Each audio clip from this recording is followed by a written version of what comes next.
అందరికీ నమస్తే. మోనాలిసా ఒంటరిగా తన గుడారంలో ఉన్న సమయంలో ఒక 9 మంది యువకులు ఏదో వాళ్ళ సొంత ఇంట్లోకి వెళ్ళినట్టుగా ఆ గుడారంలోకి చొరబడి ఆ అమ్మాయి చేయి పట్టుకొని రా ఫోటో దిగుదాం అంటూ బయటికి లాక్కొచ్చారు. నాకు ఇష్టం లేదు, నన్ను వదిలేయండి అని బతిమలాడుతున్నా వాడు వదలలేదు. ఆ సమయంలో ఆ అమ్మాయి పడినటువంటి మనోవేదన ఏంటి?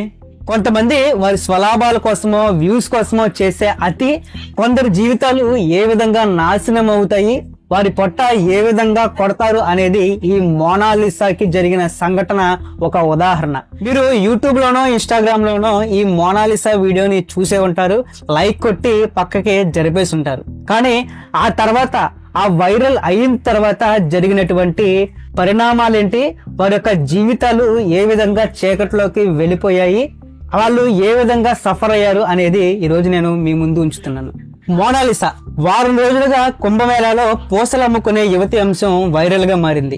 మీలో చాలా మంది చూసే ఉంటారు, సోషల్ మీడియాలో చాలా పాపులర్ చేశారు కూడా.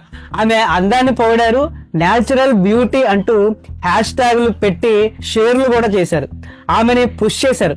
కానీ అదే ఆ కుటుంబానికి చేదు అనుభవాన్ని మిగిల్చింది. మధ్యప్రదేశ్ లో ఇండోర్ లో ఎక్కడో ఒక మారుమూల గ్రామం నుంచి బతుకు తెరువు కోసం దాదాపుగా 400 కిలోమీటర్ల పైగా ఉన్నటువంటి కుంభమేళా జరుగుతున్నటువంటి ప్రయాగ్ లో పూసలు అమ్ముకోవడానికి వచ్చింది నిరుపేద 16 ఏళ్ల యువతి మోనాలిసా భోస్లే, ఆమె కుటుంబం. కుంభమేళా ప్రతి 6, 12, 144 సంవత్సరాలకి ఒకసారి జరుగుతుంది.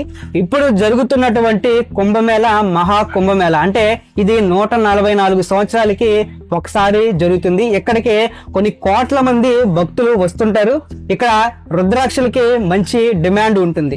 కాబట్టి మోనాలిసా తన కుటుంబంతో కలిసి జీవనోపాధి కోసం వాళ్ళ ఊర్లో అప్పు చేసి రుద్రాక్షలు కొని వాటిని 400 కిలోమీటర్ల దూరంలో ఉన్నటువంటి ప్రయాగ్ లో అమ్ముకోవడానికి వచ్చారు. ఈ రుద్రాక్షలు అమ్మితే వాళ్ళకి మిగిలేది ఎంత అంటే ఒక్క పూట వాళ్ళ కడుపు నిండేంత, అంటే కొంత అంతా పోగేసుకుని తిరిగి వాళ్ళ ఊరెళ్ళి ఆ ఊర్లో తీసుకున్నటువంటి అప్పు తీర్చి తర్వాత మిగిలింది వీళ్ళు తీసుకోవాలి. అంటే ఆ కుటుంబం అంతా కష్టపడితే గాని ఆ కష్టానికి తగినటువంటి ప్రతిఫలం రాదు. 10 రోజుల వరకు అక్కడ వారికి బాగానే సాగింది, ఎలాంటి ఇబ్బంది రాలేదు, సాఫీగా రుద్రాక్షలు అమ్ముకున్నారు, కుటుంబం అంతా సంతోషంగానే ఉన్నారు. అయితే ఈ 10 రోజుల్లోనే ఆ అమ్మాయి ప్రమేయం లేకుండా ఆ అమ్మాయికి ఏ మాత్రం సంబంధం లేనటువంటి ఒక వ్యక్తి ఆ అమ్మాయిని వీడియో తీసి సోషల్ మీడియాలో పెట్టారు. పెట్టినటువంటి వ్యక్తికి ఎలాంటి దురుద్దేశం లేదు, మంచిగానే పోస్ట్ చేసి ఉంటాడు. అది ఎప్పుడైతే వైరల్ అయిందో ఆ చుట్టుపక్కల ఉన్నటువంటి వారికి ఎప్పుడైతే ఈ మోనాలిసా ఉన్న వీడియో వారి కంట పడిందో ఆ చుట్టుపక్కల వాళ్ళు కుంభమేళాకి కేవలం ఈ అమ్మాయి కోసమే వచ్చారు. చూసింది కాక ఈ అమ్మాయితో మిస్బిహేవ్ చేశారు. 100ల సంఖ్యలో ఆ అమ్మాయిని చుట్టుముట్టారు. సహనం కోల్పోయినటువంటి మోనాలిసా ఏడుస్తుంటే సెల్ఫీల కోసం ఆమెని చెయ్యి పట్టుకొని లాగారు. ఎక్కడ పడితే అక్కడ పట్టుకుంటూ ఉంటే ఇదిగో ఇక్కడ ఈ వీడియోలో చూడొచ్చు. మీరు ఈ వీడియోలో చూస్తుంటే నిజంగా ఈ సమాజం పైన చిరాకు వస్తుంది.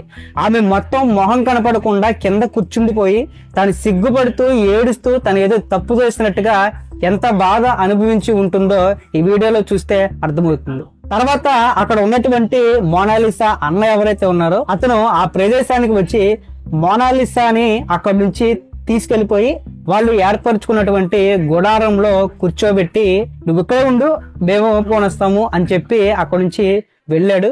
వాళ్ళ అన్న వెళ్ళిపోయిన తర్వాత మోనాలిసా ఒంటరిగా ఉన్న గుడారంలోకి ఒక 9 మంది యువకులు ఆ గుడారంలో ఎటువంటి పర్మిషన్ లేకుండా చొరబడి అదేదో వాళ్ళ సొంత ఇల్లులాగా మోనాలిసా చెయ్యి పట్టుకొని ఆమె విదిలించుకుంటున్నా వినకుండా రా ఫోటో దిగదాం అంటూ కెమెరాలు పట్టుకొని సెల్ ఫోన్లు పట్టుకొని వీడియోలు తీస్తూ ఫోటోలు తీస్తూ గుడారం బయటికి తీసుకొస్తూ ఉంటే ఆ గ్రూప్ లో కొంతమంది ఆ దృశ్యాలని వీడియోలు తీస్తున్నారు. అది తెలిసినటువంటి మోనాలిసా అన్న పరిగెత్తుకుంటూ ఆ గుడారం దగ్గరికి వచ్చి ఆ గుంపు దగ్గర ఉన్నటువంటి సెల్ ఫోన్లు లాక్కొని వారు తీసినటువంటి మోనాలిసా వీడియోల్ని డిలీట్ చేస్తూ ఉంటే ఆ గుంపంతా కలిసి మోనాలిసా అన్న పైన తీవ్రంగా దాడి చేశారు.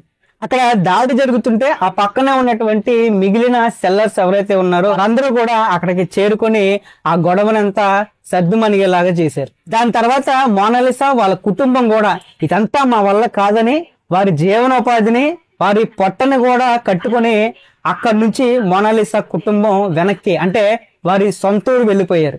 ఎందుకంటే అక్కడ ఏమైనా జరిగితే వాళ్ళని కాపాడే వాళ్ళు ఎవరో లేరు కాబట్టి. అసలు నాగరికతే తెలియని ఒక తెగవారు వారి ప్రాంతాలను వదిలి బతుకు తెరువు కోసం సమాజంలోకి వస్తే క్రూర మృగాల్లాగా ఎగబడి వారి పైన పడితే ఇక ఎప్పుడైనా ఇక ఏ తెగవారైనా సమాజంలోకి వస్తారా అనేది ఎవరికి వాళ్ళు ప్రశ్నించుకోవాలి. వాళ్ళు వాళ్ళ ఊరు వెళ్ళిపోయినా సరే మన సోషల్ మీడియా వదలలేదు.